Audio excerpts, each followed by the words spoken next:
Takže čuste, já vás vítám u takového tutoriálu, ale to je taky tutoriál, jak stáhnout, sám GTA San Andreas sámko.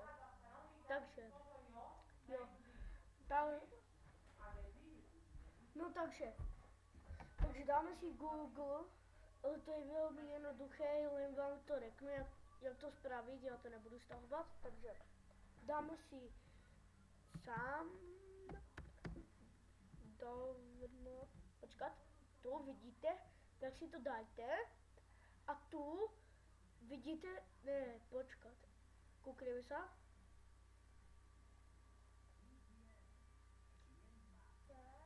No vidíte. A tu máte všelijaké verzie, to si prostě dáte dovnúť a vidíte, všelijaké verzie si dáte, kúkajte takto, potom keď sa vám to bude stahovat, to budete, já nevím, jaký máte počítač, já mám Windows 7, keď sa vám to stáhne, tak vám to půjde, dáte install, ale mimochodem, musíte si stáhnout GTA San Andreas, jinak vám to nepůjde, to GTAčko. Takže dajte si, jakou chcete verziu, je to jedno, koukajte, tu máte Windows, SAP 03 z Windows Server.